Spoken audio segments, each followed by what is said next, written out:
ਜੀ ਰੇਡੀਓ ਲੋਹਗੜ੍ਹ ਸੁਣ ਰਹੇ ਸਮੂਹ ਸਰੋਤਿਆਂ ਦਾ ਹਫ਼ਤਾਵਾਰੀ ਪ੍ਰੋਗਰਾਮ ਸਮੀਖਿਆ ਦੇ ਵਿੱਚ ਸਵਾਗਤ ਹੈ। ਅੱਜ ਦੇ ਇਸ ਪ੍ਰੋਗਰਾਮ ਦੇ ਵਿੱਚ ਮੈਂ ਗੁਰਿੰਦਰ ਸਿੰਘ ਤੇ ਮੇਰੇ ਨਾਲ ਵੀਰ ਵਰਪਾਲ ਸਿੰਘ ਹਾਜ਼ਰ ਨੇ। ਹਰ ਹਫ਼ਤੇ ਦੀ ਤਰ੍ਹਾਂ ਅਸੀਂ ਆਪ ਜੀ ਦੇ ਨਾਲ ਜਿਹੜੀਆਂ ਵਿਚਾਰਾਂ ਉਹ ਸਾਂਝੀਆਂ ਕਰਾਂਗੇ। ਜਿਵੇਂ ਕਿ ਆਪ ਜੀ ਜਾਣਦੇ ਹੋ ਕਿ ਪਿਛਲੇ 2 ਵੀਕਾਂ ਤੋਂ ਅਸੀਂ ਜਿਹੜੀ ਹੈ ਚਰਚਾ ਆਪ ਜੀ ਦੇ ਨਾਲ ਕਰ ਰਹੇ ਹਾਂ ਕਿ 84 ਕਿਉਂ ਵਾਪਰੀ ਤੇ 84 ਦੇ ਪਿਛਲੀਆਂ ਜਿਹੜੀਆਂ ਘਟਨਾਵਾਂ ਕੀ ਸਨ। 1947 ਦੀ ਵੰਡ ਤੋਂ ਲੈ ਕੇ ਇਹ ਗੱਲ ਦੀ ਲੋੜ ਤਾਂ ਕਰਕੇ ਵੀ ਜ਼ਰੂਰੀ ਹੈ ਕਿਉਂਕਿ ਅੱਜ ਦੇ ਸਮੇਂ ਦੇ ਵਿੱਚ ਜਿਹੜੀ ਸਾਡੀ ਜਿਹੜੀ ਨਵੀਂ ਸਾਡੀ ਜਨਰੇਸ਼ਨ ਹੈ ਉਹਦੇ ਵਿੱਚੋਂ ਜਿਹੜੀ ਬਹੁਤੀ ਆ ਉਹਨਾਂ ਨੂੰ ਕੋਈ ਮਸਲਾ ਨਹੀਂ ਜਾਂ ਕੋਈ ਸਾਰੋਕਾਰ ਨਹੀਂ, ਜਾਂ ਉਹ ਸਰਕਾਰੀ ਪ੍ਰੋਪੇਗੈਂਡੇ ਦਾ ਜਾਂ ਸਿੱਖੀ ਜਿਹੜਾ ਐਂਟੀ ਸਿੱਖ ਲੌਬੀ ਹੈ ਉਹਦੇ ਪ੍ਰੋਪੇਗੈਂਡੇ ਦਾ ਸ਼ਿਕਾਰ ਹੋ ਕੇ ਉਹ ਕਿਤੇ ਨਾ ਕਿਤੇ ਇਹੀ ਮੰਨਣ ਲੱਗ ਪਏ ਅੱਧ ਪਚੱਧ ਲੋਕ ਕਿ ਸ਼ਾਇਦ ਕਿ ਕਸੂਰ ਵੀ ਸਾਡਾ ਹੀ ਸੀਗਾ, ਵੀ ਜਿਹੜਾ ਸਰਕਾਰ ਨੇ ਸਾਨੂੰ ਤਾਂ ਹੀ ਉੱਥੇ ਜਿਹੜਾ ਸਾਡਾ ਘਾਣ ਕੀਤਾ ਕਿ ਇਹਦੇ 'ਚ ਕਿਤੇ ਨਾ ਕਿਤੇ ਸਾਡਾ ਕਸੂਰ ਸੀ। ਪਰ ਉਹਨਾਂ ਨੂੰ ਅਸਲੀ ਜਿਹੜੀ ਬੁਨਿਆਦ ਹੈ ਜਿਹੜੇ ਵੀ ਇਹ ਕਿਉਂ ਵਾਪਰੀ, ਉੱਥੇ ਤੱਕ ਜਿਹੜਾ ਇਹ ਸਾਰੀ ਸਮੱਸਿਆ ਇੱਥੇ ਤੱਕ ਕਿਵੇਂ ਆਈ, ਉਹਦੇ ਪਿਛਲੇ ਜਿਹੜੇ ਕਾਰਨ ਨੇ ਕਿ ਕਿਸ ਤਰੀਕੇ ਨਾਲ ਸਾਡੇ ਨਾਲ ਧੋਖਾਧੜੀਆਂ ਜਿਹੜੀਆਂ ਸਟੇਟ ਵੱਲੋਂ ਹੋਈਆਂ ਤੇ ਕਿਸ ਤਰੀਕੇ ਨਾਲ ਸਾਡੇ ਬਜ਼ੁਰਗਾਂ ਨੇ ਜਿਹੜਾ ਆਜ਼ਾਦੀ ਦਾ ਸੰਘਰਸ਼ ਦੇ ਵਿੱਚ ਹਿੱਸਾ ਪਾਇਆ ਸੀ ਕਿ ਅਸੀਂ ਵੀ ਕਿਤੇ ਆਜ਼ਾਦੀ ਦਾ ਨਿੱਘ ਮਾਣ ਸਕਾਂਗੇ। ਤੇ ਉਹਦੇ ਬਾਅਦ ਦੇ ਵਿੱਚ ਕਿੱਥੇ ਕਿੱਥੇ ਸਾਡੇ ਨਾਲ ਵਿਸਾਖਘਾਤ ਹੁੰਦੇ ਗਏ, ਕਿਤੇ ਸਾਡੀਆਂ ਮੰਗਾਂ ਕਿਹੋ ਜਿਹੀਆਂ ਸਨ। ਤਾਂ ਉਹਨਾਂ ਦੇ ਵਿੱਚੋਂ ਚੱਲਦੇ ਜਿਹੜਾ ਉਸ ਸਮੇਂ ਧਰਮ ਯੁੱਧ ਮੋਰਚਾ ਲੱਗਿਆ ਸੀ ਜਾਂ ਉਹਦੇ ਵਿੱਚ ਜਿਹੜਾ ਬਹੁਤ ਚਰਚਿਤ ਸੀਗਾ ਉਹ ਜਿਹੜਾ ਸਾਡਾ ਵੱਲੋਂ ਜਿਹੜੀਆਂ ਮੰਗਾਂ ਸਨ ਜਿਹਨੂੰ ਅਸੀਂ ਅਨੰਦਪੁਰ ਸਾਹਿਬ ਦਾ ਮਤਾ ਕਰਕੇ ਜਾਣਦੇ ਹਾਂ, ਉਹਦੀ ਜਿਹੜੀ ਚਰਚਾ ਅਸੀਂ ਆਪ ਜੀ ਨੇ ਨਾਲ ਸ਼ੁਰੂ ਕੀਤੀ ਸੀ ਕਿ ਉਹ ਮੰਗਾਂ ਕਿਹੋ ਜਿਹੀਆਂ ਸਨ ਤੇ ਉਹਨਾਂ ਦੇ ਵਿੱਚ ਅੱਧ ਤੋਂ ਜ਼ਿਆਦੀਆਂ ਆਪ ਤੁਸੀਂ ਸੁਣ ਕੇ ਸਾਰੇ ਇਸ ਗੱਲ ਦਾ ਅੰਦਾਜ਼ਾ ਲਾ ਸਕਦੇ ਹੋ ਕਿ ਇਹੋ ਜਿਹੀਆਂ ਮੰਗਾਂ ਮੰਨਣ ਦੇ ਉੱਤੇ ਵੀ ਜਿਹੜੀ ਸਰਕਾਰ ਹੈ ਉਹ ਸਾਨੂੰ ਵੱਖਵਾਦੀ ਘੋਸ਼ਿਤ ਕਰਕੇ ਤੇ ਸਾਨੂੰ ਇੱਕ ਕਿਸਮ ਦਾ ਸਬਕ ਸਿਖਾਉਣ ਦੀ ਨੀਤੀ ਤੇ ਚੱਲ ਰਹੀ ਸੀ। ਜਦ ਕਿ ਇਹ ਆਪਣੇ ਆਪ ਦੇ ਵਿੱਚ ਇਹ ਮੰਗਾਂ ਦੀ ਅੱਧੀਆਂ ਤੇ ਉਹ ਜ਼ਿਆਦੀਆਂ ਮੰਗਾਂ ਦੀ ਅੱਜ ਦੇ ਸਮੇਂ ਦੇ ਵਿੱਚ ਤੁਸੀਂ ਸੋਚ ਕੇ ਦੇਖੋ ਕਿ ਅਹਿਮੀਅਤ ਕੋਈ ਨਹੀਂ, ਠੀਕ ਹੈ ਜੀ, ਜਿਹੜੀ ਉਸ ਸਮੇਂ ਸੀ। ਪਰ ਉਹ ਸਰਕਾਰ ਇਹ ਵੀ ਨਹੀਂ ਸੀ ਸਾਨੂੰ ਦੇਣਾ ਚਾਹੁੰਦੀ। ਤਾਂ ਉਹਦੇ ਵਿੱਚ ਚੱਲਦਿਆਂ ਉੱਥੇ ਸਰਕਾਰ ਦੀ ਜਿਹੜੀ ਬਦਨੀਤੀ ਆ ਉਹ ਜ਼ਾਹਰ ਹੋ ਜਾਂਦੀ ਹੈ। ਤਾਂ ਇਹਦੇ ਨਾਲ ਦੇ ਨਾਲ ਸਾਡੀ ਜਿਹੜੀ ਆਪਣੀ ਲੀਡਰਸ਼ਿਪ ਹੈ ਜਿਹਨੂੰ ਅਸੀਂ ਸਿੱਖ ਲੀਡਰਸ਼ਿਪ ਵਜੋਂ ਜਾਣਦੇ ਹਾਂ, ਉਹਦੀ ਜਿਹੜੀ ਨਲਾਇਕੀ ਹੈ ਉਹ ਵੀ ਆਪਣੇ ਆਪ ਦੇ ਵਿੱਚ ਸਾਫ਼ ਸਪਸ਼ਟ ਜਿਹੜੀ ਹੈ ਨਜ਼ਰ ਆ ਜਾਂਦੀ ਹੈ ਕਿ ਜਿਨ੍ਹਾਂ ਦੇ ਵਿੱਚੋਂ ਬਹੁਤਿਆਂ ਦਾ ਸਿਰਫ ਇੱਕੋ ਇੱਕ ਏਜੰਡਾ ਰਾਜ ਜਿਹੜਾ ਸੱਤਾ ਦਾ ਸੁੱਖ ਮੰਨਣਾ ਸੀ, ਉਹ ਸਰਕਾਰ ਦੀ ਤਰਫ ਤੋਂ ਖੇਡਦੇ ਸਾਡੀ ਜਿਹੜੀ ਲੀਡਰਸ਼ਿਪ ਦੇ ਵਿੱਚ ਵੀ ਬੈਠੇ ਸਨ, ਜਿਹੜੇ ਦੋਵੇਂ ਪਾਸੇ ਇੱਧਰੋਂ ਆ ਕੇ ਸਾਡੀ ਜਿਨ੍ਹਾਂ ਨੂੰ ਅਸੀਂ ਗਦਾਰ ਵੀ ਕਹਿ ਸਕਦੇ ਹਾਂ, ਕੋਈ ਜਾ ਕੇ ਸੈਂਟਰ ਤੱਕ ਗੱਲਾਂ ਜਿਹੜੀਆਂ ਪਹੁੰਚਾਉਂਦੇ ਸਨ। ਸੋ ਕਿਸ ਤਰੀਕੇ ਦੇ ਨਾਲ ਇਹ ਸਾਰੇ ਭਾਣੇ ਜਿਹੜੇ ਸਾਡੇ ਨਾਲ ਵਾਪਰੇ ਨੇ ਇਹ ਸਾਨੂੰ ਆਪਣੇ ਚੇਤਿਆਂ ਦੇ ਵਿੱਚ ਵਸਾਉਣੇ ਜ਼ਰੂਰੀ ਨੇ ਤਾਂ ਜੋ ਸਾਨੂੰ ਪਤਾ ਲੱਗ ਸਕੇ ਕਿ ਅਸੀਂ ਕਿੱਥੋਂ ਤੋਂ ਕਿੱਥੇ ਤੱਕ ਦਾ ਜਿਹੜਾ ਸਫ਼ਰ ਹੈ ਉਹ ਤੈਅ ਕੀਤਾ ਹੈ। 36 ਸਾਲ ਹੋਏ ਨੇ, ਆਪਾਂ ਜ਼ਿਕਰ ਕੀਤਾ ਸੀ ਕਿ 47 ਤੋਂ ਬਾਅਦ ਵੀ ਜਿਹੜਾ 47 ਤੋਂ 84 ਦੇ ਵਿੱਚ ਜਿਹੜੇ 35-36 ਸਾਲ ਬਣਦੇ ਸਨ ਤੇ ਹੁਣ ਤੁਸੀਂ ਉਹ ਤੋਂ ਬਾਅਦ ਉਨਾ ਹੀ ਸਮਾਂ ਹੁਣ ਆਪਾਂ ਨੂੰ 84 ਤੋਂ ਬਾਅਦ ਵਾਲਾ ਹੋ ਗਿਆ। ਹਾਲੇ 47 ਤੋਂ ਬਾਅਦ 84 ਤੱਕ ਤਾਂ ਅਸੀਂ ਫਿਰ ਆਪਣੀ ਉਹ ਮੰਗਾਂ ਨੂੰ ਲੈ ਕੇ ਆਪਣਾ ਜਿਹੜਾ ਉਹ ਸਾਡੀ ਲੀਡਰਸ਼ਿਪ ਕਿਤੇ ਨਾ ਕਿਤੇ ਜਾਗਰੂਕ ਸੀ ਤੇ ਸਾਡੇ ਸਾਰਿਆਂ ਦੇ ਜਿਹੜੀ ਸਾਡੀ ਕੌਮ ਆ ਉਹਦੇ ਹਿਰਦੇ ਵਿੱਚ ਇਹ ਪੀੜਾ ਵੀ ਸੀ ਕਿ ਅਸੀਂ ਬਹੁਤ ਕੁਝ ਗਵਾਇਆ। ਪਰ ਹੁਣ ਤੁਸੀਂ ਦੇਖੋ ਕਿ 84 ਤੋਂ ਬਾਅਦ ਜਿਸ ਤਰੀਕੇ ਨਾਲ ਸਰਕਾਰ ਨੇ ਹੱਥਕੰਡੇ ਅਪਣਾ ਕੇ ਸਾਨੂੰ ਭੈਭੀਤ ਕੀਤਾ ਸਾਡਾ ਘਾਣ ਕਰਕੇ, ਚਾਹੇ ਉਹ ਜਿਸਮਾਨੀ ਤੌਰ ਤੇ ਆ ਤੇ ਉਸ ਤੋਂ ਬਾਅਦ ਜਿਹੜਾ ਪ੍ਰੋਪੇਗੈਂਡੇ ਨੇ ਹੁਣ ਅੱਜ ਸਾਡਾ ਘਾਣ ਕੀਤਾ, ਉਸ ਗੱਲ ਦਾ ਅੰਦਾਜ਼ਾ ਸਾਨੂੰ ਸਹਿਜੇ ਲੱਗ ਜਾਂਦਾ ਕਿ ਅਸੀਂ ਉੱਥੋਂ ਤੋਂ ਲੈ ਕੇ ਅੱਜ ਕਿੱਥੇ ਤੱਕ ਖੜੇ ਆ। ਉਹ ਅਕਾਲੀ ਦਲ ਜਿਹੜਾ ਕਿਸੇ ਸਮੇਂ ਕਹਾਉਂਦਾ ਸੀ ਕਿ ਅਸੀਂ ਸਿੱਖਾਂ ਦੀ ਜਿਹੜੀਆਂ ਨੁਮਾਇੰਦਾ ਪਾਰਟੀ ਆ ਤੇ ਆਪਣੇ ਆਪ ਨੂੰ ਉਦੋਂ ਤਾਂ ਸਿੱਖ ਧਰਮ ਦਾ ਵੀ ਆਪਣੇ ਆਪ ਨੂੰ ਉਹੀ ਇਕੱਲਾ ਕੇਵਲ ਤੇ ਕੇਵਲ ਆਪਣਾ ਜਿਹੜਾ ਆਪਾਂ ਪਿਛਲੇ ਹਫ਼ਤੇ ਜਿਹੜਾ ਇਹਦੇ 'ਚ ਪੜ੍ਹਿਆ ਕਿ ਉਹ ਆਪਣੇ ਆਪ ਨੂੰ ਇੱਕੋ ਇੱਕ ਜਿਹੜੀ ਉਹ ਪ੍ਰਤੀਨਿਧਤਾ ਸਮਝਦਾ, ਯਾਨੀ ਪੂਰੀ ਕੌਮ ਦਾ ਹੀ ਸਮਝਦਾ ਸੀ, ਸਿਆਸੀ ਤੌਰ ਤੇ ਨਹੀਂ, ਪੂਰੀ ਕੌਮ ਦਾ ਹੀ ਆਪਣੇ ਆਪ ਨੂੰ ਸਮਝਦਾ ਸੀ। ਤੇ ਅੱਜ ਉਹੀ ਅਕਾਲੀ ਦਲ ਦਾ ਹਾਲਾਤ ਤੁਸੀਂ ਦੇਖ ਲਓ ਵੀ ਉਸ ਅਕਾਲੀ ਦਲ ਦੇ ਵਿੱਚ ਅੱਜ ਕੱਲ੍ਹ ਮੋਨੇ ਘੋਨੇ ਬੰਦੇ ਵੀ ਜਥੇਦਾਰ ਨੇ ਤੇ ਉਹੀ ਅਕਾਲੀ ਦਲ ਉਹਨਾਂ ਮੰਗਾਂ ਤੋਂ ਵੀ ਪਿੱਛੇ ਹਟ ਗਿਆ ਜਿੰਨੀਆਂ ਕੁਰਬਾਨੀਆਂ ਕਰਵਾਈਆਂ। ਤਾਂ ਯਾਨੀ ਅਸੀਂ ਆਏ ਦਿਨ ਜਿਹੜਾ ਉਹ ਨਿਘਾਰ ਵੱਲ ਨੂੰ ਜਾ ਰਹੇ ਹਾਂ। ਤਾਂ ਉਹ ਤੋਂ ਬਾਅਦ ਐਸੇ ਹਾਲਾਤਾਂ ਦੇ ਵਿੱਚ ਸਾਡੀ ਜਿਹੜੀ ਜਵਾਨੀ ਹੈ ਉਹਦਾ ਜਿਹੜਾ ਗੁੰਮਰਾਹ ਹੋਣਾ ਉਹ ਸੁਭਾਵਿਕ ਹੈ। ਸੋ ਐਸੇ ਗੁੰਮਰਾਹਕੁਨ ਪ੍ਰਚਾਰ ਤੋਂ ਬਚਣ ਖਾਤਰ ਸਾਨੂੰ ਲੋੜ ਹੈ ਕਿ ਜਿਹੜੇ ਇਹ ਦਸਤਾਵੇਜ਼ ਨੇ ਇਹਨਾਂ ਦੀ ਅਸੀਂ ਮੁੜ ਕੇ ਜਿਹੜੀ ਆ ਉਹ ਘੋਖ ਕਰੀਏ, ਇਹਨਾਂ ਦੇ ਉੱਤੇ ਵਿਚਾਰ ਕਰੀਏ ਤੇ ਤਾਂ ਜੋ ਅਸੀਂ ਆਪਣੇ ਆਉਣ ਵਾਲੇ ਸਮੇਂ ਦੀ ਆਪਣੀਆਂ ਜਿਹੜੀ ਰਣਨੀਤੀ ਆ ਉਸ ਨੂੰ ਤੈਅ ਕਰ ਸਕੀਏ ਤੇ ਅਸੀਂ ਕੀ ਖੱਟਿਆ ਤੇ ਕੀ ਗਵਾਇਆ ਤੇ ਸਾਡੇ ਕੌਮੀ ਟੀਚੇ ਕੀ ਹੋਣੇ ਚਾਹੀਦੇ ਨੇ, ਸਾਡੇ ਸਿਆਸੀ ਟੀਚੇ ਕੀ ਹੋਣੇ ਚਾਹੀਦੇ ਨੇ, ਉਹਨਾਂ ਬਾਬਤ ਅਸੀਂ ਜਿਹੜੀ ਕੋਈ ਹੈ ਯੋਜਨਾਬੰਦੀ ਕਰ ਸਕੀਏ। ਇਸ ਕਰਕੇ ਇਹ ਸਾਨੂੰ ਵਿਚਾਰਨੇ ਬੜੇ ਜ਼ਰੂਰੀ ਨੇ। ਹਾਂਜੀ, ਆਪਾਂ ਇਸ ਤੋਂ ਅੱਗੇ ਬਿਲਕੁਲ ਜੀ, ਕਿਉਂਕਿ ਜਿਹੜੀ ਚੀਜ਼ ਦੇ ਵਿੱਚ ਨਾ ਕਹਿ ਲਓ ਵੀ ਘਾਟ ਮਹਿਸੂਸ ਹੁੰਦੀ ਆ। ਹਾਂਜੀ, ਜਿਹੜੀਆਂ ਚੀਜ਼ਾਂ ਆਪਾਂ ਪੜ੍ਹੀਆਂ ਸੀਗੀਆਂ ਜੇ ਇਹਨਾਂ ਨੂੰ ਕੌਮੀ ਮਨੋਰਥਾਂ ਤੇ ਕੌਮੀ ਟੀਚਿਆਂ ਵਜੋਂ ਲਿਆ ਜਾਵੇ ਜੀ ਫਿਰ ਬਹੁਤ ਵਧੀਆ ਨੇ ਜੀ। ਪਰ ਮਸਲਾ ਉੱਥੇ ਪੈ ਜਾਂਦਾ ਵੀ ਇਹਨਾਂ ਨੂੰ ਅਕਾਲੀ ਪਾਰਟੀ ਦੇ ਮਨੋਰਥਾਂ ਤੇ ਅਕਾਲੀ ਪਾਰਟੀ ਦੇ ਟੀਚਿਆਂ ਵਜੋਂ ਪੇਸ਼ ਕੀਤਾ ਜਾ ਰਿਹਾ ਜੀ। ਤੇ ਅਕਾਲੀ ਪਾਰਟੀ ਨੂੰ ਇੱਕ ਤਰ੍ਹਾਂ ਨਾਲ ਕਹਿ ਲਓ ਵੀ ਸਿੱਖ ਕੌਮ ਦੇ ਨਾਲ ਵੀ ਇੱਕ ਮਿਕ ਕੀਤਾ ਜਾ ਰਿਹਾ ਵੀ ਸਿੱਖ ਕੌਮ ਤੇ ਅਕਾਲੀ ਪਾਰਟੀ ਦੇ ਵਿੱਚ ਕੋਈ ਫਰਕ ਨਹੀਂਗਾ ਜੀ। ਉਹ ਸਿਚੁਏਸ਼ਨ ਜਿਹੜੀ ਆ ਉਹ ਉਸ ਵੇਲੇ ਤੇ ਆਪਾਂ ਸਮਝ ਸਕਦੇ ਆ ਵੀ ਜਦੋਂ ਸਾਰੇ ਦੇ ਸਾਰੇ ਸਿੱਖ ਜਿਹੜੇ ਆ ਉਹ ਸਿਰਫ ਅਕਾਲੀ ਹੁੰਦੇ, ਕਿਸੇ ਹੋਰ ਪਾਰਟੀ 'ਚ ਨਹੀਂ, ਕੁਛ ਨਹੀਂ ਸੀਗੇ। 1925 ਤੋਂ ਬਾਅਦ ਬਲਕਿ 1930 ਤੋਂ ਬਾਅਦ ਜੀ ਜਿਹੜਾ ਇਹ ਫੈਸਲਾ ਹੋਇਆ ਭਈ ਜੀ ਇੱਕ ਜਿਹੜਾ ਅਕਾਲੀ ਪਾਰਟੀ ਦਾ ਮੈਂਬਰ ਆ ਉਹ ਕਾਂਗਰਸ ਦਾ ਵੀ ਮੈਂਬਰ ਹੋ ਸਕਦਾ ਹੈ ਜੀ, ਉਦੋਂ ਤੋਂ ਜਿਹੜੀ ਕਹਾਣੀ ਆ ਉਹ ਡਿਫਰੈਂਟ ਹੋ ਗਈ। ਤੇ ਉਹ ਤੋਂ ਬਾਅਦ ਸਾਡੀ ਜਿਹੜੀ ਪਾਲਿਸੀ ਆ, ਸਾਡੀ ਜਿਹੜੀ ਕਹਿ ਲਓ ਭਈ ਸੋਚ ਸੀਗੀ। ਠੀਕ ਹੈ ਜੀ। ਇੱਕ ਸਮਾਂ ਇਹ ਵੀ ਆਇਆ ਸੀ ਵੀ ਜਿਹੜਾ ਅਕਾਲੀ ਦਲ ਦਾ ਮੈਂਬਰ ਹੈ ਉਹ ਕਾਂਗਰਸ ਦਾ ਵੀ ਮੈਂਬਰ ਹੋ ਸਕਦਾ। ਹਾਂਜੀ, 47 ਤੋਂ ਪਹਿਲਾਂ। 47 ਤੋਂ ਪਹਿਲਾਂ ਤੇ 47 ਤੋਂ ਬਾਅਦ ਇਮੀਡੀਏਟਲੀ ਅਕਾਲੀ ਪਾਰਟੀ ਜਿਹੜੀ ਉਹ ਭੰਗ ਕਰਤੀ ਗਈ ਜੀ, ਇਹਦੀ ਲੋੜ ਹੀ ਨਹੀਂ ਗਈ ਹੁਣ ਜੀ, ਆਜ਼ਾਦੀ ਮਿਲ ਗਈ ਤੇ ਹੁਣ ਕਾਂਗਰਸੀ ਠੀਕ ਹੈ। ਹੁਣ ਕਾਂਗਰਸੀ ਜਾਂ ਹੋਰ ਜਿਹੜੀਆਂ ਸਿਆਸੀ ਪਾਰਟੀਆਂ ਉਹਨਾਂ ਦੇ ਵਿੱਚ ਚੱਲ ਜਾਓ, ਠੀਕ ਹੈ ਜੀ, ਤੇ ਕੋਈ ਲੋੜ ਹੀ ਨਹੀਂ ਅਕਾਲੀ ਪਾਰਟੀ ਦੀ ਹੁਣ ਜੀ। ਉਹ ਤੋਂ ਬਾਅਦ ਜਦੋਂ ਵੀ ਮਤਲਬ ਕਾਂਗਰਸ ਨੇ ਤੇ ਹੋਰਾਂ ਨੇ ਅੱਖਾਂ ਵਿਖਾਈਆਂ ਆ ਜੀ, ਤੇ ਜਦੋਂ ਦੇਖਿਆ ਵੀ ਇਹ ਵੀ ਸਾਡਾ ਤਾਂ ਸਭ ਕੁਝ ਰੁਲ ਗਿਆ, ਅਸੀਂ ਤਾਂ ਅਕਾਲੀ ਪਾਰਟੀ ਵੀ ਦੂਸਰੀ ਕਰ ਦਿੱਤੀ, ਉਹ ਫੇਰ ਦੁਬਾਰਾ ਅਕਾਲੀ ਪਾਰਟੀ ਬਣਾਈ ਆ ਜੀ। ਤੇ ਇਹ ਕਹ ਲਓ ਵੀ ਪੁਨਰ ਗਠਨ ਜਿਹੜਾ ਆ ਵੀ ਉਹ ਦੁਬਾਰਾ ਹੋਇਆ ਆ ਜੀ। ਸੋ ਉਹ ਸਾਰੀਆਂ ਚੀਜ਼ਾਂ ਜਿਹੜੀਆਂ ਆ ਵੀ ਉਹ ਇਸੇ ਚੀਜ਼ ਨੂੰ ਹੀ ਕਰਦੀਆਂ ਭਈ ਇੱਕ ਵਾਰੀ ਤੁਸੀਂ 48 ਦੇ ਵਿੱਚ ਭਈ ਇਹ ਕੰਮ ਜਿਹੜਾ ਕਰਕੇ ਤੇ ਤੁਸੀਂ ਨਤੀਜਾ ਵੇਖ ਚੁੱਕੇ ਸੀ ਜੀ। ਉਹ ਤੋਂ ਬਾਅਦ ਤੁਸੀਂ ਫੇਰ ਜਿਹੜਾ ਆ ਭਈ 73 ਦੇ ਵਿੱਚ ਜਾ ਕੇ 10 ਮਹੀਨੇ ਲਾ ਕੇ ਜਿਹੜਾ ਤੁਸੀਂ ਕਹ ਲਓ ਵੀ ਮੰਥਨ ਕੀਤਾ ਆ ਜੀ, ਉਹ ਤੋਂ ਬਾਅਦ ਤੁਸੀਂ ਆਹ ਨਤੀਜੇ ਤੇ ਪਹੁੰਚੇ। ਜਦ ਕਿ ਜੇ ਤੁਸੀਂ ਨਾ ਇਹ ਸਾਰੀ ਚੀਜ਼ ਨੂੰ ਸਿਰਫ ਇਸ ਹਿਸਾਬ ਨਾਲ ਲੈ ਲਓ ਭਈ ਇਹ ਜਿਹੜਾ ਆਨੰਦਪੁਰ ਸਾਹਿਬ ਦਾ ਮਤਾ ਆ ਉਹ ਕੌਮ ਦਾ ਸਮੁੱਚਾ ਆ ਤੇ ਉਹਦੇ ਲਈ ਫਿਰ ਜਿਹੜੇ ਵੱਖ-ਵੱਖ ਅਦਾਰੇ ਨੇ ਉਹ ਕਾਇਮ ਕੀਤੇ ਗਏ ਭਈ ਕੌਮ ਦਾ ਕਹਿ ਲਓ ਵੀ ਅਗਲੇ 100 ਸਾਲ ਦਾ ਪਲਾਨ ਜਿਹੜਾ ਆ ਵੀ ਇਹ ਆ। ਤੇ ਇਹਦੇ ਲਈ ਫਿਰ ਹੁਣ ਆਹ ਜਿਹੜਾ ਮਨੋਰਥ ਆ ਇਹਨੂੰ ਪੂਰਾ ਕਰਨ ਲਈ ਅਕਾਲੀ ਪਾਰਟੀ ਆ, ਆਹ ਮਨੋਰਥ ਪੂਰਾ ਕਰਨ ਲਈ SGPC ਆ, ਆਹ ਮਨੋਰਥ ਪੂਰਾ ਕਰਨ ਲਈ ਕੋਈ ਇੰਟਰਨੈਸ਼ਨਲ ਜਿਹੜੀ ਆ ਭਈ ਉਹ ਸੰਸਥਾ ਬਣਾਈ ਗਈ ਆ ਵੀ ਜਿਹੜੀ ਯੂਨਾਈਟਿਡ ਨੇਸ਼ਨਸ ਦੇ ਲੈਵਲ ਦੇ ਉੱਤੇ ਕਰੂ ਤੇ ਜਿਹੜੇ ਆਜ਼ਾਦ ਕੌਮ, ਆਜ਼ਾਦ ਕਹਿ ਲਓ ਵੀ ਖਿੱਤੇ ਦੀ ਗੱਲ ਆ ਜੀ। ਤੇ ਉਦਾਂ ਹੀ ਜਿਹੜੀਆਂ ਦੂਸਰੀਆਂ ਐਜੂਕੇਸ਼ਨ ਦੀਆਂ ਤੇ ਸਿਹਤ ਦੀਆਂ ਤੇ ਹੋਰ ਜਿਹੜੀਆਂ ਮੰਗਾਂ ਨੇ ਜਾਂ ਨਸ਼ਿਆਂ ਖਿਲਾਫ ਲੜਨੇ ਦਾ, ਉਹ ਸਾਰਿਆਂ ਲਈ ਅੱਡ-ਅੱਡ ਜਿਹੜੀਆਂ ਆ ਵੀ ਉਹ ਸੰਸਥਾਵਾਂ ਜੇ ਕਾਇਮ ਕਰ ਦਿੱਤੀਆਂ ਹੋਣੀਆਂ ਚਾਹੀਦੀਆਂ ਸੀ। ਫਿਰ ਇਹ ਮਤਾ ਜਿਹੜਾ ਆ ਵੀ ਉਹ ਬਹੁਤ ਦਿਮਾਗੀ ਲੱਗਦਾ ਆ ਜੀ। ਮਸਲਾ ਉੱਥੇ ਆ ਜਾਂਦਾ ਭਈ ਜਿਹੜੇ ਦਿਮਾਗੀ ਸੀਗੇ ਇਹਦੇ ਵਿੱਚ, ਜਿੱਦਾਂ ਆਪਾਂ ਪਿਛਲੀ ਵਾਰੀ ਗੱਲ ਕੀਤੀ ਵੀ ਲੈਫਟੀਨੈਂਟ ਜਨਰਲ ਗੁਰਬਖਸ਼ ਸਿੰਘ ਸੀ ਤੇ ਕਪੂਰ ਸਿੰਘ ਵੀ ਸੀਗਾ ਤੇ ਉਹ ਕਮੇਟੀ ਦੇ ਮੈਂਬਰ ਨਹੀਂ ਪਰ ਉਦਾਂ ਕੰਸਲਟ ਹੋਏ ਸੀ ਜੀ।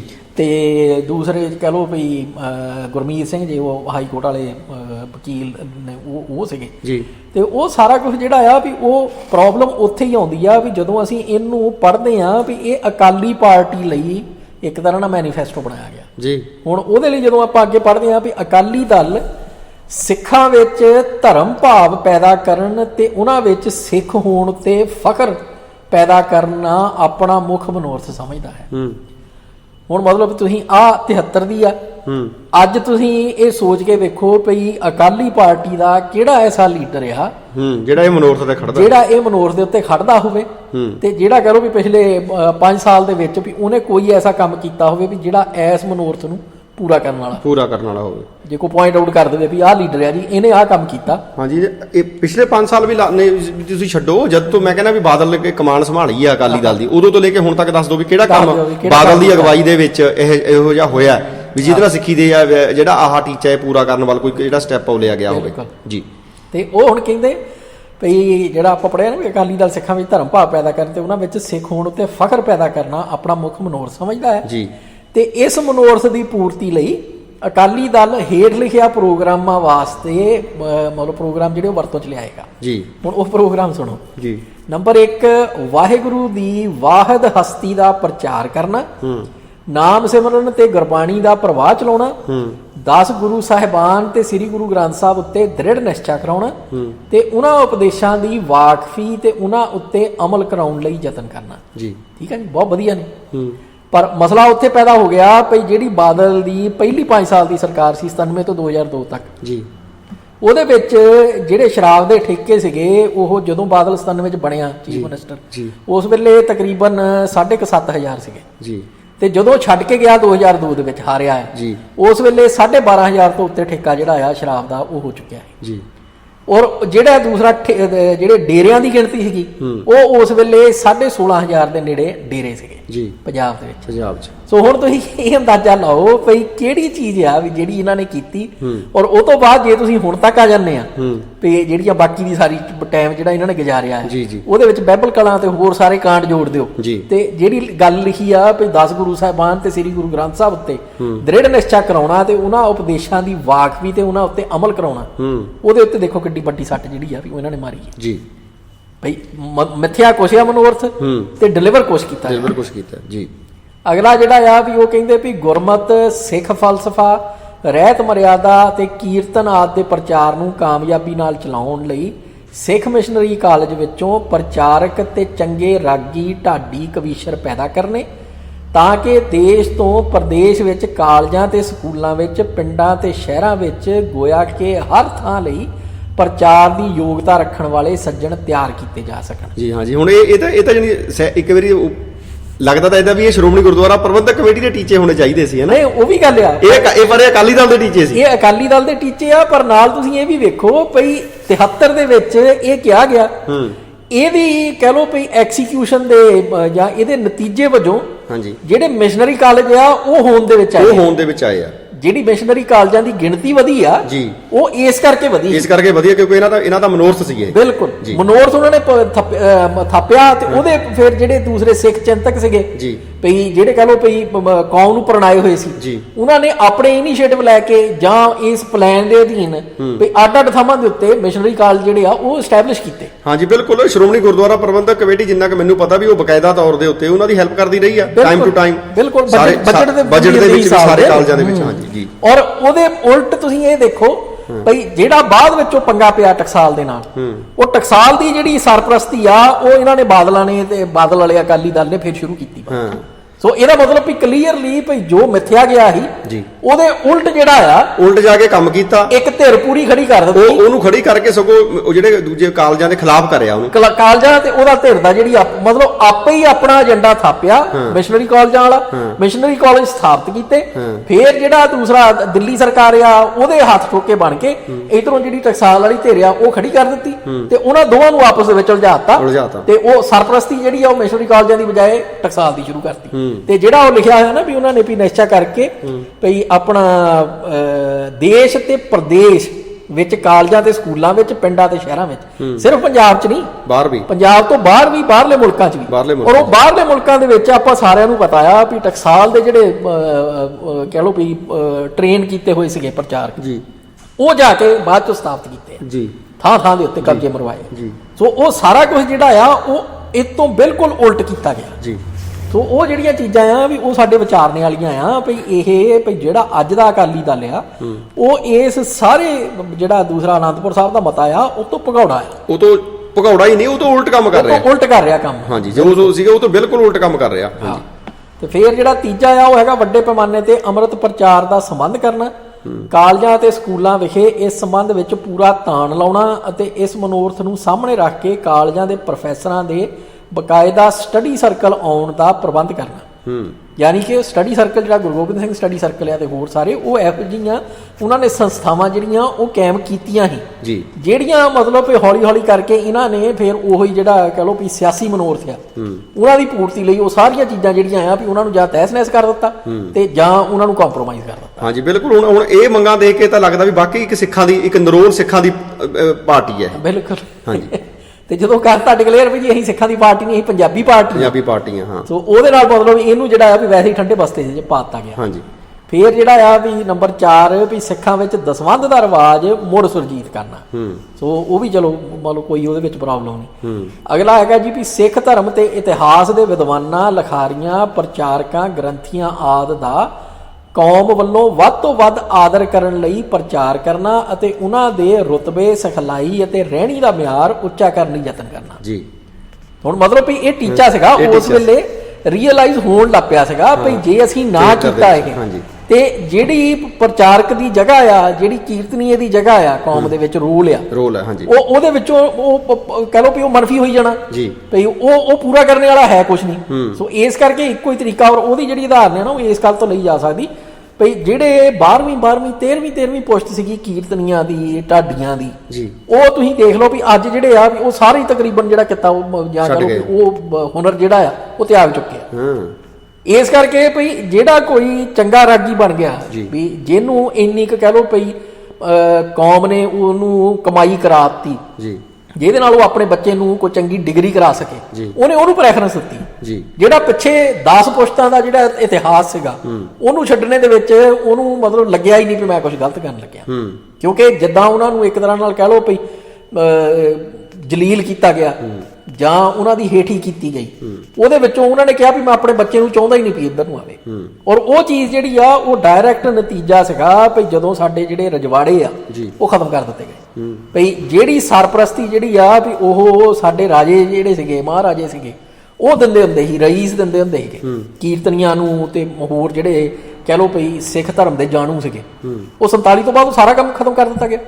ਸੋ ਉਹਨੂੰ ਅਸੀਂ ਕੌਮੀ ਪੱਖ ਤੋਂ ਮਤਲਬ ਇਹ ਦੇਖਦਾ ਪਿਆ ਭਈ 73 ਦੇ ਵਿੱਚ ਇਹ ਸਾਡੀ ਕੌਮੀ ਡਿਸਕਸ਼ਨ ਦਾ ਹਿੱਸਾ ਸੀਗਾ ਭਈ ਉਹ ਜਿਹੜੇ ਕਹਿ ਲਓ ਭਈ ਬੰਦੇ ਨੇ ਵੀ ਪ੍ਰਚਾਰਕ ਰਾਗੀ ਢਾਡੀ ਉਹ ਸਾਰੇ ਜਿਹੜੇ ਆ ਵੀ ਉਹ ਹੌਲੀ ਹੌਲੀ ਕਰਕੇ ਵੀ ਉਹ ਜੇ ਅਸੀਂ ਉਹਨਾਂ ਨੂੰ ਫਰਦਰ ਜਿਹੜੀਆਂ ਆ ਭਈ ਨਹੀਂ ਦਿੰਦੇ ਸਹੂਲਤਾਂ ਤੇ ਇਹ ਜਿਹੜੇ ਆ ਵੀ ਬੰਦੇ ਸਾਨੂੰ ਲੱਭਣੇ ਔਖੇ ਹੋ ਜਾਣੇ।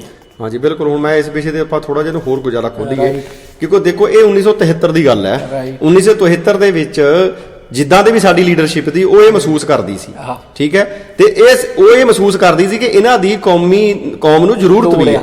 ਇਹ ਆਪਾਂ ਅੱਜ ਦੇ ਸਮੇਂ 'ਚ ਵੀ ਤੁਸੀਂ ਸੋਚ ਕੇ ਦੇਖ ਲਓ ਵੀ ਜਿੱਥੇ ਜਿੱਥੇ ਗੁਰਦੁਆਰਾ ਸਾਹਿਬਾਨ ਆ ਆਪਣੇ ਕੋਲ ਮੁਲਕ ਕੋਈ ਨਹੀਂ, ਠੀਕ ਹੈ ਜੀ, ਆਪਣੇ ਕੋਲ ਕੋਈ ਇਦਾਂ ਦੀ ਇੰਟਰਨੈਸ਼ਨਲ ਲੈਵਲ ਦੀਆਂ ਸੰਸਥਾਵਾਂ ਨਹੀਂ ਜਿੱਥੇ ਬੈਠ ਕੇ ਤੁਸੀਂ ਆਪਣੀ ਕੌਮੀਅਤ ਦਾ ਪ੍ਰਚਾਰ ਤੇ ਪ੍ਰਸਾਰ ਕਰ ਸਕੋ। ਸਾਡੇ ਕੋਲ ਸਿਰਫ ਤੇ ਸਿਰਫ ਗੁਰਦੁਆਰੇ ਨੇ। ਸਾਡਾ ਪੂਰਾ ਇਤਿਹਾਸ ਇਸ ਗੱਲ ਦਾ ਗਵਾਹ ਹੈ। ਅਸੀਂ ਸਾਰੀਆਂ ਆਪਣੀਆਂ ਜਿਹੜੀਆਂ ਲਹਿਰਾਂ ਹੈ, ਠੀਕ ਹੈ, ਜਾਂ ਅਸੀਂ ਆਪਣੀ ਚਾਹੇ ਉਹ ਜਾਗਰੂਕਤੀ ਹੈ, ਧਾਰਮਿਕ ਹੈ, ਚਾਹੇ ਉਹ ਸਿਆਸੀ ਹੈ, ਚਾਹੇ ਉਹ ਸਮਾਜਿਕ ਦੇ ਨਾਮ ਬਰਾਬਰੀ ਦੀ, ਉਹ ਸਾਰੀਆਂ ਅਸੀਂ ਲਾਮਬੰਦ ਗੁਰਦੁਆਰਿਆਂ ਚੋਂ ਕੀਤੀਆਂ, ਠੀਕ ਹੈ, ਚਾਹੇ ਧਾਰਮਿਕ ਲਹਿਰਾਂ ਸੀ।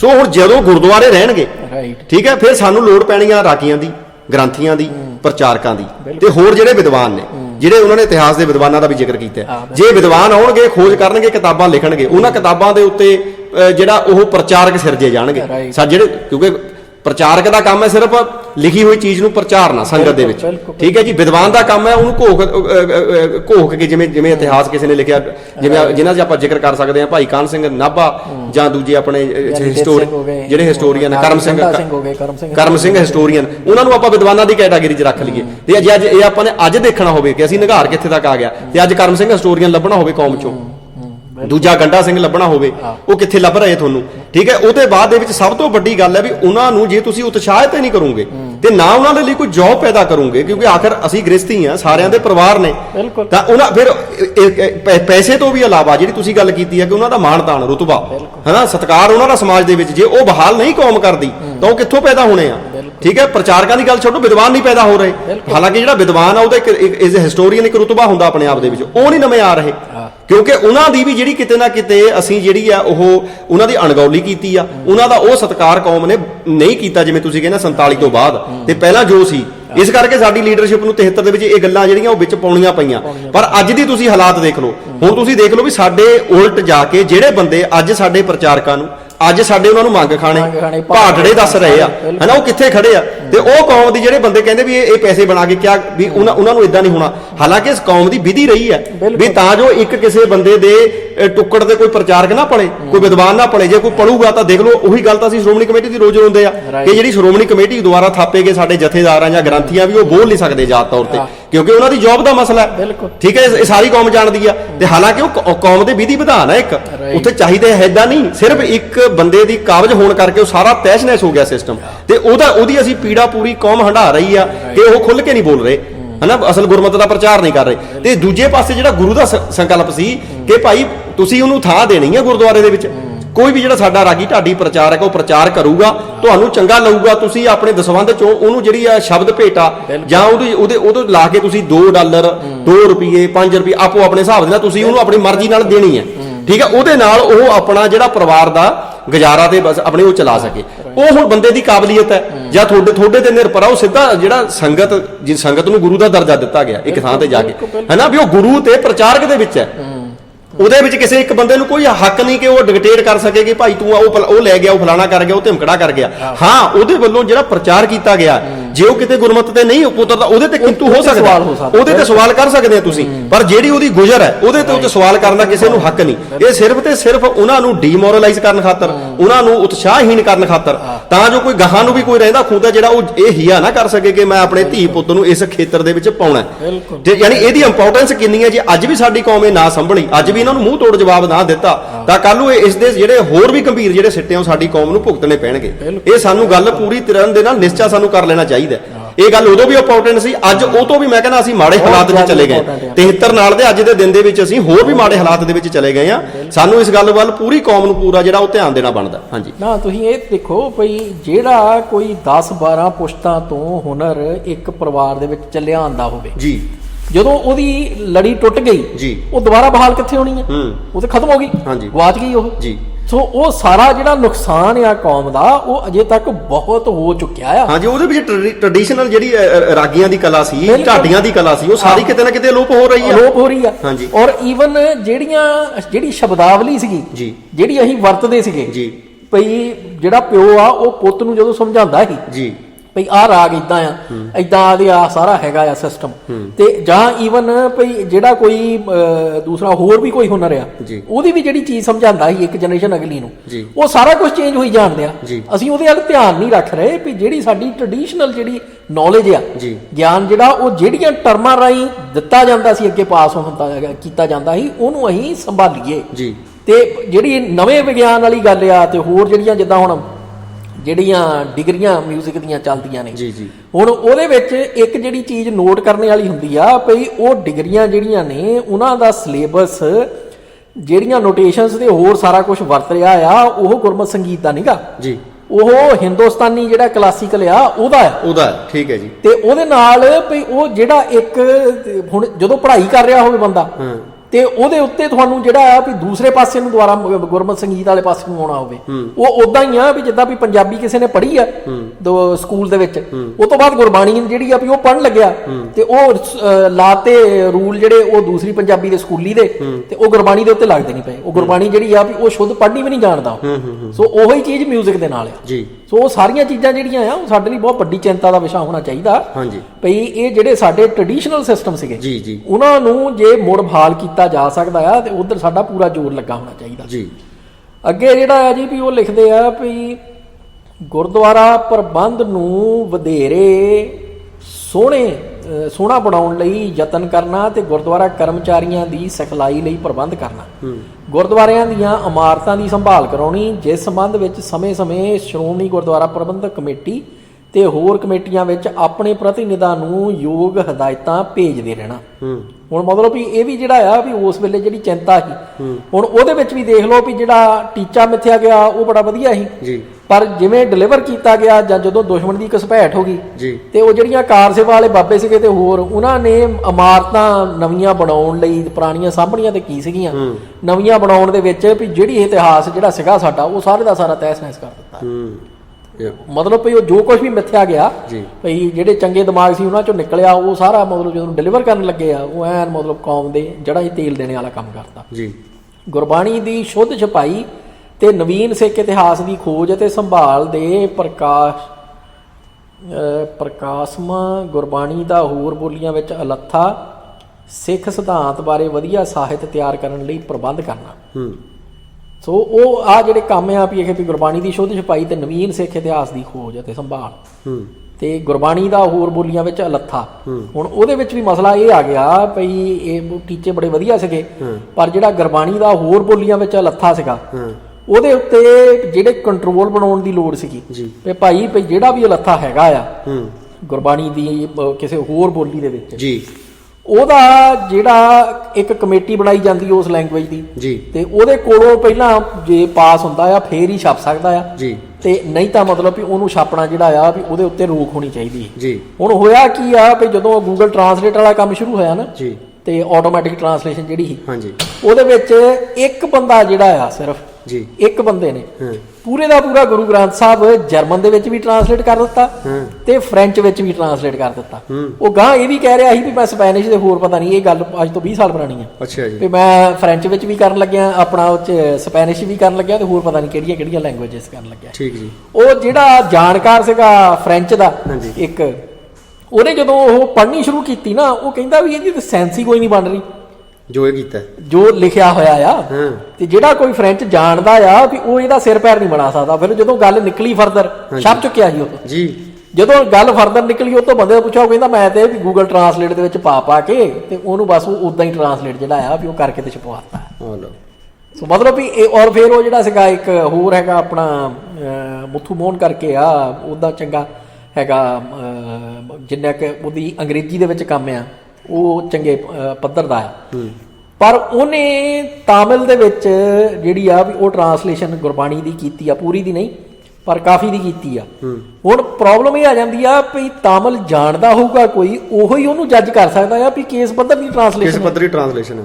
ਸੋ ਉਹ ਚੀਜ਼ਾਂ ਜਿਹੜੀਆਂ ਆ ਉਹ ਟਰਾਂਸਲੇਸ਼ਨ ਪੱਖੋਂ ਵੀ ਸਾਨੂੰ ਇੱਕ ਪੂਰਾ ਸਿਸਟਮ ਕਾਇਮ ਕਰਨੇ ਦੀ ਲੋੜ ਹੈ। ਇੰਗਲਿਸ਼ ਦੇ ਵਿੱਚ ਵੀ ਦੇਖ ਲਓ ਕਿੰਨੀਆਂ ਟਰਾਂਸਲੇਸ਼ਨ ਹੈ। ਬਿਲਕੁਲ ਹਨਾ, ਉਹ ਇੱਕੋ ਸੰਤ ਸਿੰਘ ਖਾਲਸਾ ਆ, ਉਹਦੀ ਟਰਾਂਸਲੇਸ਼ਨ ਪੜ੍ਹ ਕੇ ਦੇਖੋ, ਯੋਗੀ ਭਜਨ ਦਾ ਚੇਲਾ, ਹਾਂਜੀ, ਉਹਦੀ ਟਰਾਂਸਲੇਸ਼ਨ ਪੜ੍ਹ ਕੇ ਦੇਖੋ, ਮਤਲਬ ਵੀ ਉਹ ਐਸਾ ਕਹਿ ਲਓ ਵੀ ਘੁਸਪੈਠਾਂ ਕਰਦਾ ਆ ਉਹਦੇ ਵਿੱਚ ਵਿਪਰ ਦੀਆਂ ਆਪਣੀ ਟਰਾਂਸਲੇਸ਼ਨ ਦੇ ਵਿੱਚ, ਵੀ ਬੰਦਾ ਹੈਰਾਨ ਹੀ ਰਹਿ ਜਾਂਦਾ ਵੀ ਇਹ ਜਾਣਦਾ ਨਹੀਂਗਾ ਗੁਰਬਾਣੀ ਕੀ ਆ, ਵੀ ਕੀ ਸਿਧਾਂਤ ਨੇ ਮੁੱਢਲੇ, ਕਿ ਜਾਣ ਬੁੱਝ ਕੇ ਕਰ ਰਿਹਾ।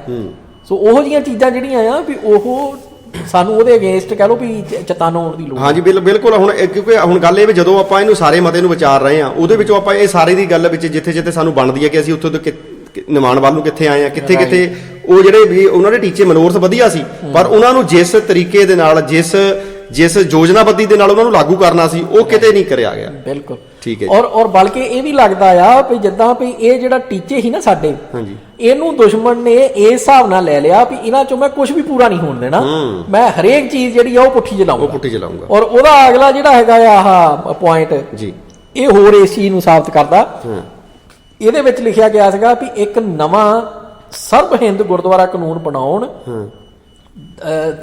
ਬਣਾਉਣਾ ਅਤੇ ਜਿਸ ਨਾਲ ਕੁੱਲ ਦੇਸ਼ ਭਰ ਦੇ ਗੁਰਦੁਆਰਿਆਂ ਦਾ ਪ੍ਰਬੰਧ ਵਧੇਰੇ ਸੁਚੱਜਾ ਤੇ ਸ਼ੋਭਾਜਨਕ ਹੋ ਸਕੇ ਅਤੇ ਜਿਸ ਨਾਲ ਸਿੱਖ ਪੰਥ ਦੇ ਪ੍ਰਾਚੀਨ ਪ੍ਰਚਾਰ ਕਰਨ ਵਾਲੀਆਂ ਸੰਪਰਦਾਵਾਂ ਮੁੜ ਸਮੁੱਚੇ ਸਿੱਖ ਸਮਾਜ ਦਾ ਅਨਿੱਖੜਵਾਂ ਅੰਗ ਬਣ ਜਾਣ, ਪਰੰਤੂ ਉਹਨਾਂ ਭੋਰਿਆਂ ਦੀਆਂ ਜਾਇਦਾਦਾਂ ਦਾ ਇਹਨਾਂ ਸੰਪਰਦਾਵਾਂ ਦੇ ਹੱਥਾਂ ਵਿੱਚ ਹੀ ਸੁਰੱਖਿਅਤ ਰਹਿਣ ਦੇਣਾ।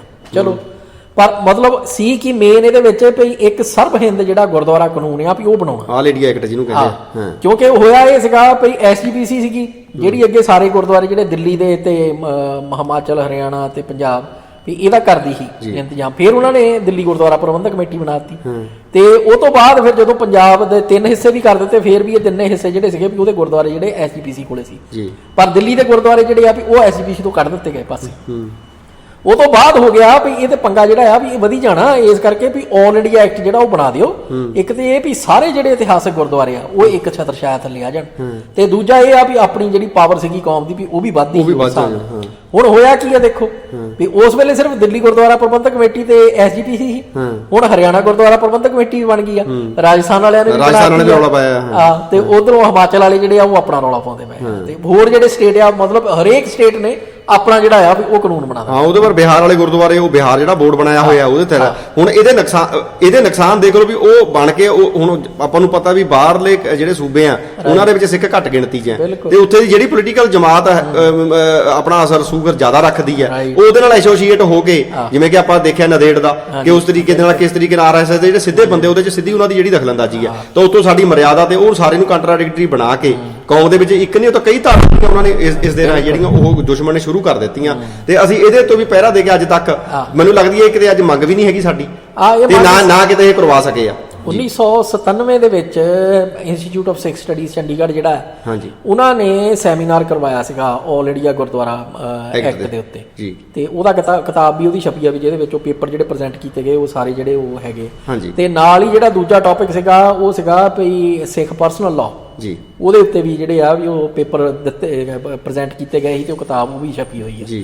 ਪਰ ਮਤਲਬ ਇਹ ਆ ਵੀ ਉਹ ਜਿਹੜਾ ਕਹਿ ਲਓ ਵੀ ਬੁੱਧੀਜੀਵੀ ਸੀਗੇ ਜਿਹੜੇ ਜਾਂ ਇੰਟੈਲੈਕਚੁਅਲ ਸੀਗੇ ਵੀ ਉਹਨਾਂ ਨੇ ਤੇ ਆਪਣਾ ਕੰਮ ਕਰ ਦਿੱਤਾ ਵੀ ਜਿਹੜੇ ਡਰਾਫਟ ਸੀਗੇ ਤੇ ਹੋਰ ਸਾਰਾ ਕੁਝ, ਤੇ ਉਹਦਾ ਕਿੱਥੇ ਕਿੱਥੇ ਅਸੀਂ ਧੋਖਾ ਖਾ ਸਕਦੇ ਹਾਂ, ਉਹ ਚੀਜ਼ਾਂ ਜਿਹੜੀਆਂ ਉਹ ਵਿਚਾਰ ਕੇ ਪੇਪਰਾਂ 'ਚ ਪ੍ਰੈਜ਼ੈਂਟ ਕਰਕੇ ਤੇ ਉਹ ਛਪ ਗਈਆਂ।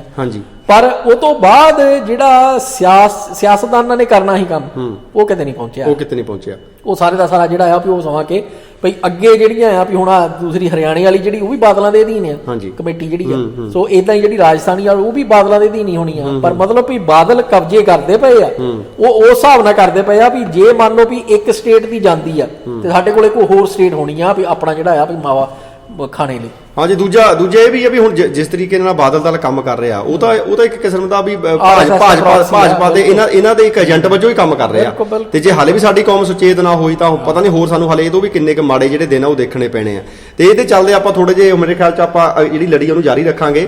ਤੇ ਇਹਦੇ ਨਾਲ ਤੁਸੀਂ ਮਿਲਦਾ ਜੁਲਦਾ ਜੇ ਹੁਣ ਅੱਜ ਦੇ ਦਿਨਾਂ ਦੇ ਵਿੱਚ ਹੋਰ ਆਲੇ ਦੁਆਲੇ ਝਾਤ ਮਾਰਨੀ ਹੈ ਤਾਂ ਤੁਸੀਂ ਦੇਖ ਲਓ ਵੀ ਜਿਹੜੇ ਸਾਡੇ ਜਿੰਨੀਆਂ ਇਹ ਸਾਰੇ ਮਨੋਰਥ ਸੀ ਤੇ ਜੇ ਇਹਨੂੰ ਕੋਈ ਅੱਜ ਦੇ ਦਿਨ ਦੇ ਵਿੱਚ ਕਰਦਾ ਜਾਂ ਕੋਈ ਕੌਮੀਅਤ ਦੀ ਗੱਲ ਕਰਦਾ ਉੱਥੇ ਤਾਂ ਉਹਨੂੰ ਜਦੇ ਜਿਹੜਾ ਰਾਸ਼ਟਰਵਾਦੀ ਮੀਡੀਆ ਜਾਂ ਰਾਸ਼ਟਰਵਾਦੀ ਲੋਕ ਹੈ ਉਹ ਜਦੇ ਉਹਨੂੰ ਵੱਖਵਾਦੀ ਐਲਾਨ ਦਿੰਦੇ ਆ। ਉਹ ਮਿੰਟਰੀ ਲਾਉਂਦੇ ਉਹਨੂੰ ਅੱਤਵਾਦੀ ਕਹਿਣ ਨੂੰ, ਠੀਕ ਹੈ। ਤੇ ਐਂਟੀ ਰਾਸ਼ਟਰ ਜਿਹੜਾ ਉਹਨਾਂ ਨੇ ਬਣਾਇਆ ਹੋਇਆ ਐਂਟੀ ਨੈਸ਼ਨਲ ਜਿਹੜੇ ਬੰਦੇ ਆ ਇਹ, ਇਸ ਕਰਕੇ ਇਹਨਾਂ ਨੂੰ ਉਹ ਕੱਟੜਵਾਦੀ ਕਹਿ ਦਿੰਦੇ ਆ।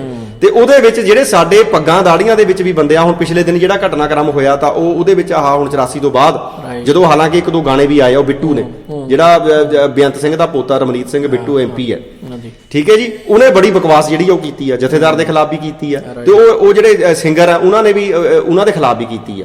ਤਾਂ ਉਹਨੂੰ ਲੈ ਕੇ ਜਿਹੜਾ ਕਾਫੀ ਚੈਨਲਾਂ ਦੇ ਉੱਤੇ ਕਾਫੀ ਜਿਹੜੀ ਆ ਉਹ ਗੱਲਬਾਤ ਜਿਹੜੀ ਉਹ ਚੱਲੀ ਹੈ। ਹੁਣ ਤੁਸੀਂ ਇਹ ਅੰਦਾਜ਼ਾ ਲਾ ਲਓ ਵੀ ਇਹ ਉਹ ਬੰਦੇ ਆ ਜਿਹੜੇ ਆਪਣੀ ਉਹ ਕੌਮ ਦੇ ਵਿੱਚ ਭੁਲੇਖਾ ਲੱਗਦਾ ਵੀ ਸਿੱਖ ਹੈ ਤੇ ਆਪਣੇ ਆਪ ਨੂੰ ਐਜ਼ ਏ ਸਿੱਖ ਦੱਸ ਕੇ ਉਹ ਕਹਿੰਦੇ ਵੀ ਅਸੀਂ ਨਹੀਂ ਏਦਾਂ ਚਾਹੁੰਦੇ। ਤੇ ਇਹ ਬੰਦੇ ਕਹਿੰਦੇ ਵੀ ਇਹਨਾਂ ਦੇ ਉੱਤੇ ਕੇਸ ਕਰੋ ਤੇ ਇਹਨਾਂ ਨੂੰ ਹੱਕ ਵੀ ਨਹੀਂ ਇਹ ਗੱਲ ਕਰਨ ਦਾ, ਤੇ ਦੱਸਦੇ ਆ ਵੀ ਅਸੀਂ ਡੈਮੋਕ੍ਰੇਸੀ। ਹੁਣ ਇਸ ਬੰਦੇ ਦੀ ਤੁਸੀਂ ਬੇਈਮਾਨੀ ਦੇਖ ਲਓ ਵੀ ਇਹ ਬੰਦਾ ਜਿੰਨੀ ਦੇਰ ਤੱਕ ਅਨੰਦਪੁਰ ਸਾਹਿਬ ਤੋਂ ਰਿਹਾ ਪਹਿਲਾਂ MP ਹੈ, ਰਾਈਟ, ਉਨੀ ਦੇਰ ਤੱਕ ਇਹ ਚੁੱਪ ਰਿਹਾ। ਇਹਨੂੰ ਪਤਾ ਤਾਂ ਵੀ ਜਿਹੜਾ ਬਹੁਤਾਤ ਉਹ ਪੇਂਡੂ ਏਰੀਆ ਸਿੱਖਾਂ ਦੇ ਨਾਲ ਜੁੜਿਆ ਹੋਇਆ। ਯਾਨੀ ਇਹਨਾਂ ਬੰਦੇ ਦਾ ਦੀਨ ਅਮਾਨ ਦੇਖ ਲਓ। ਜਦੋਂ ਇਹਨੂੰ ਸ਼ਿਫਟ ਹੋ ਕੇ ਪਿਛਲੀ ਇਲੈਕਸ਼ਨ 'ਚ ਲੁਧਿਆਣੇ ਚਲੇ ਗਿਆ, ਉੱਥੇ ਇਹਨੂੰ ਲੱਗਦਾ ਵੀ ਮੈਂ ਸ਼ਹਿਰੀ ਵੋਟ ਲੈਣੀ ਹੈ। ਸਿਰਫ ਤੇ ਸਿਰਫ ਇਹਦਾ ਮਨੋਰਥ ਇਹ ਆ ਵੀ ਉਹ ਸ਼ਹਿਰੀ ਬੰਦਿਆਂ ਨੂੰ ਭੜਕਾ ਕੇ ਕਿ ਮੈਂ ਤੁਹਾਡੇ ਹੱਕਾਂ ਦੀ ਕਰਦਾ ਤੇ ਆਪਣੀ ਕੌਮ ਨਾਲ ਮੈਂ ਉਹਦੇ ਨਾਲ ਕਰ ਰਿਹਾ ਗਦਾਰੀ, ਠੀਕ ਹੈ। ਉਹ ਉਹਨਾਂ ਨੂੰ ਸਿਰਫ ਭੜਕਾਉਣ ਖਾਤਰ ਵੀ ਉਹਨਾਂ ਦਾ ਵੋਟ ਬੈਂਕ ਪੱਕਾ ਕਰਨ ਖਾਤਰ ਉਹ ਇਦਾਂ ਦੀ ਜਿਹੜੀ ਬਕਵਾਸਬਾਜ਼ੀ ਆ ਉਹ ਰੋਜ਼ ਕਰਦਾ। ਹੁਣ ਉਹਨੂੰ ਜੇ ਹੁਣ ਕਈ ਉਹਨਾਂ ਨੇ ਰਾਈਟਰਾਂ ਨੇ ਇੱਕ ਸਿੱਧੂ ਕਰਕੇ ਆ ਬੰਦਾ ਮਨਦੀਪ ਸਿੱਧੂ, ਤੇ ਉਹ ਮੁੰਡੇ ਨੇ ਬੜੀਆਂ ਵਧੀਆ ਗੱਲਾਂ ਕਰੀਆਂ। ਉਹ ਕਹਿੰਦਾ ਵੀ ਜੇ ਤੁਸੀਂ ਐਂਟੀ ਨੈਸ਼ਨਲ ਦਾ ਠੱਪਾ ਲਾ ਕੇ ਕਿੰਨੀ ਦੇਰ ਨੱਪ ਕੇ ਰੱਖੋਗੇ ਇਦਾਂ ਵੀ ਇਹਨਾਂ ਮੁੱਦਿਆਂ ਦੇ ਉੱਤੇ ਡਿਸਕਸ਼ਨ ਕਿਉਂ ਨਹੀਂ ਕਰਦੇ ਤੁਸੀਂ? ਵੀ ਜਿਹੜੀ ਬੇਇਨਸਾਫੀ ਸਾਡੇ ਨਾਲ ਹੋਈ ਆ ਹਨਾ, ਤੁਸੀਂ ਕਹਿੰਦੇ ਹੋ ਵੀ ਡੈਮੋਕ੍ਰੇਸੀ ਆ, ਡੈਮੋਕ੍ਰੇਸੀ ਦੇ ਵਿੱਚ ਇਹ ਫਿਰ ਡਿਸਕਸ਼ਨ ਕਾਹਤੇ ਨਹੀਂ ਕਰਦੇ ਤੁਸੀਂ? ਤੇ ਜੇ ਇਹ ਹੱਕ ਕਿਸੇ ਨੇ ਕਹਿ ਦਿੱਤਾ ਜਥੇਦਾਰ ਨੇ ਜਾਂ ਉਹਨੇ ਵੀ ਅਸੀਂ ਆਪਣੇ ਹੱਕਾਂ ਦੇ ਪ੍ਰਤੀ ਆਪਣੀ ਕੌਮੀਅਤ ਦੀ ਗੱਲ ਕਰਤੀ, ਜੇ ਕੋਈ ਹਿੰਦੂ ਕਰਦਾ ਉੱਥੇ ਇਹਨੂੰ ਕਿਉਂ ਤਕਲੀਫ ਨਹੀਂ ਹੁੰਦੀ? ਉਹਨੂੰ ਕੱਟੜ ਕਿਉਂ ਨਹੀਂ ਕਹਿੰਦਾ ਇਹ? ਉਹਨੂੰ ਕਿਉਂ ਨਹੀਂ ਕਹਿੰਦਾ ਹਨਾ? ਉਹਨੂੰ ਕਿਉਂ ਨਹੀਂ ਜਾ ਕੇ ਕਹਿੰਦਾ ਵੀ ਇਹ ਵੀ ਕੱਟੜਪੰਥੀ ਬੰਦੇ ਆ, ਵੀ ਇਹ ਨਹੀਂ ਕਹਿ ਸਕਦੇ ਵੀ ਅਸੀਂ ਹਿੰਦੂ ਰਾਸ਼ਟਰ ਬਣਾਉਣਾ ਹੈਨਾ, ਜਾਂ ਰਾਮ ਰਾਜ ਵੀ ਕਹਿਣਾ ਉਹ ਵੀ ਕੱਟੜਵਾਦ ਹੀ ਆ। ਬਿਲਕੁਲ, ਹਾਂਜੀ, ਕਿਉਂਕਿ ਜਿੱਦਾਂ ਜੇ ਖਾਲਿਸਤਾਨ ਮੰਗਣਾ ਗਲਤ ਆ ਇਹਨਾਂ ਦੇ ਮੁਤਾਬਕ ਤੇ ਫਿਰ ਹਿੰਦੂ ਰਾਸ਼ਟਰ ਮੰਗਣਾ ਜਿਹੜਾ ਆ ਉਹ ਕਿੱਦਾਂ ਸਹੀ ਹੋ ਗਿਆ? ਉਹ ਕਿੱਦਾਂ ਸਹੀ ਹੋ ਗਿਆ? ਉਹਨੂੰ ਅਜੇ ਤੱਕ ਇਹਨੇ ਗਲਤ ਕਿਹਾ ਆ ਵੀ ਇਹ ਗਲਤ ਆ। ਉਹਨੂੰ ਕਿੰਨੀ ਵਾਰੀ ਇਹਨੇ ਐਂਟੀ ਰਾਸ਼ਟਰ ਕਿਹਾ? ਬਿਲਕੁਲ। ਔਰ ਉਹਨਾਂ ਨੂੰ ਤੇ ਸਮਾਂ ਕੇ ਭਈ ਉਹਨਾਂ ਨੇ ਚੁਣ ਕੇ ਤੇ ਬਿਠਾਤਾ ਉੱਥੇ ਦਿੱਲੀ ਦੇ ਤਖਤ ਦੇ ਉੱਤੇ ਜਿਹੜੇ ਹਿੰਦੂ ਰਾਸ਼ਟਰ ਮੰਗਦੇ ਆ। ਤੇ ਇਹ ਜਿਹੜੇ ਰਵਨੀਤ ਕਰਕੇ ਆ ਇਹ ਪ੍ਰਧਾਨ ਮੰਤਰੀ ਜੀ ਕਰਦੇ ਫਿਰਦੇ ਆ। ਸੋ ਉਹ ਸਾਰਾ ਕੁਝ ਜਿਹੜਾ ਆ ਉਹ ਦੋਗਲਾਪਨ ਜਿਹੜਾ ਭਾਵੇਂ ਮੀਡੀਆ ਆ ਤੇ ਭਾਵੇਂ ਸਰਕਾਰ ਆ ਤੇ ਭਾਵੇਂ ਜਿਹੜੇ ਸਾਡੇ ਰਾਜਸੀ ਲੀਡਰ ਨੇ ਉਹ ਸਾਰੇ ਦੋਗਲੇ ਜਿਹੜੇ ਆ ਵੀ ਉਹ ਸਵਾਰਥ ਆਪਣੇ ਪੂਰੇ ਕਰਨੇ ਲਈ ਚੱਲਦੇ ਪਏ ਆ। ਪਰ ਜਿਹੜੀ ਇੱਕ ਹੋਰ ਚਿੰਤਾ ਦੀ ਗੱਲ ਆ ਪਿਛਲੇ ਹਫ਼ਤੇ ਦੇ ਵਿੱਚ ਹੀ ਸੁਣੀ ਦੇਖੀ ਆ, ਉਹ ਹੈਗੀ ਆ ਵੀ ਜਿਹੜੀ ਆਪਣੇ ਸਰਦਾਰ ਗੁਰਤੇਜ ਸਿੰਘ IAS ਨੇ ਇੰਟਰਵਿਊ ਦਿੱਤੀ ਆ ਬ੍ਰੇਨ ਔਨ TV ਦੇ ਉੱਤੇ, ਤਕਰੀਬਨ ਘੰਟੇ ਦੀ ਇੰਟਰਵਿਊ ਆ।